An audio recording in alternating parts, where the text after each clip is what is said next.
Shalom saudara, pernahkah kita mendengar selentingan ucapan di kalangan orang-orang Kristen yang mengatakan bahwa insan Pentakosta suka ngawang-ngawang atau tidak membumi? Apakah benar orang Pentakosta hanya peduli tentang karunia-karunia roh, kedatangan Tuhan Yesus yang kedua kali, dunia roh, dan hal-hal lain yang mungkin dianggap abstrak atau tidak relevan bagi kehidupan manusia di bumi pada saat ini? Tentu saja tidak. Insan Pentakosta memang sangat bergantung pada tuntunan Roh Kudus dalam hidupnya sehari-hari. Tapi kita juga membumi dan peduli dengan isu-isu global loh. Mari kita bahas hal ini dari sudut pandang firman Tuhan dalam Voice of Pentecost kali ini. Pada mulanya Allah menciptakan langit, bumi, dan segala isinya. Kemudian Allah membentuk manusia dari debu tanah sesuai dengan gambar dan rupanya sendiri.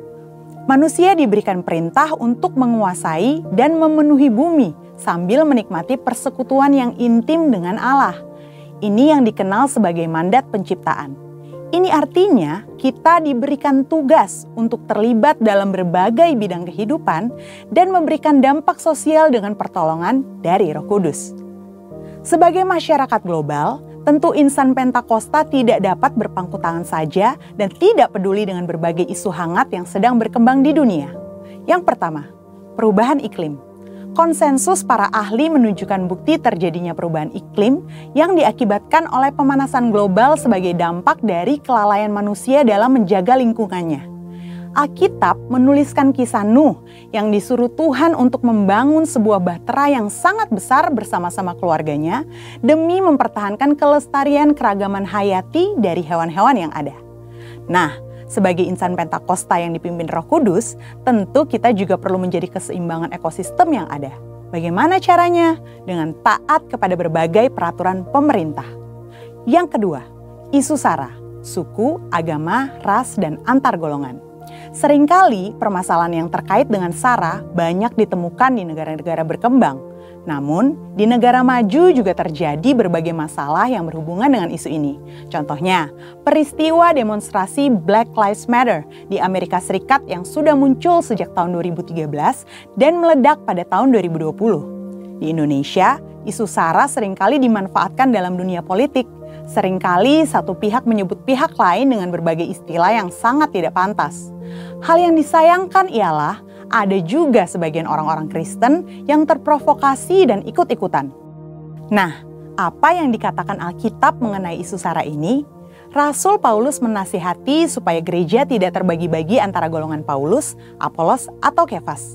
Seperti yang tertulis dalam 1 Korintus 1 ayat 12-13.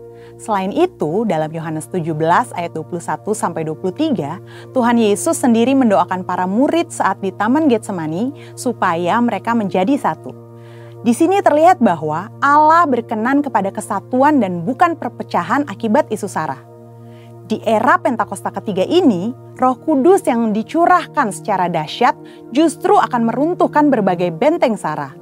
Dalam kitab Kisah Para Rasul, kita dapat melihat bagaimana Roh Kudus dicurahkan pertama-tama kepada orang-orang Yahudi, tetapi kemudian kepada orang-orang bukan Yahudi. Hal ini terjadi sehingga semua orang dari berbagai suku, kaum, dan bahasa bisa mendengar pemberitaan Injil Yesus Kristus dan percaya kepadanya. Salah satu bukti nyata bahwa insan Pentakosta menentang isu SARA adalah adanya Pentecostal World Fellowship atau PWF, di mana gereja-gereja Pentakosta di seluruh dunia dari berbagai suku dan golongan yang berbeda bergabung dalam satu misi untuk menyatukan dan memobilisasi keluarga-keluarga yang dipenuhi oleh Roh Kudus dalam rangka menyelesaikan amanat agung Yesus Kristus. Gereja kita, GBI Jalan Jenderal Gatot Subroto, juga menjadi anggotanya. Sebagai insan Pentakosta, setidaknya kita dapat melakukan hal-hal ini untuk mengatasi isu SARA yang banyak beredar. Pertama, kita harus hidup dipenuhi dengan Roh Kudus sehingga kita tidak mudah terprovokasi dengan berita-berita yang ada di media sosial.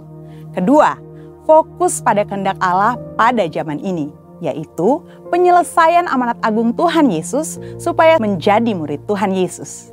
Dari pemaparan kedua hal tadi, dapat dipahami bahwa kita sebagai insan Pentakosta perlu peduli dan turut serta berperan aktif dalam mengatasi isu-isu sosial kontemporer yang berkembang di masyarakat kita, baik secara lokal maupun secara global. Insan Pentakosta dipanggil Tuhan untuk menjadi garam dan terang yang memberi dampak bagi dunia. Kiranya Roh Kudus memberikan paradigma yang baru dalam memandang dan terlibat dalam penyelesaian isu-isu sosial yang berkembang di masyarakat, dan kuasa untuk kita dapat berkontribusi dalam penyelesaiannya. Untuk penjelasan lebih lengkap dari tim teologi kami, silakan klik link yang ada di atas atau scan QR Code yang tersedia. Tuhan Yesus memberkati.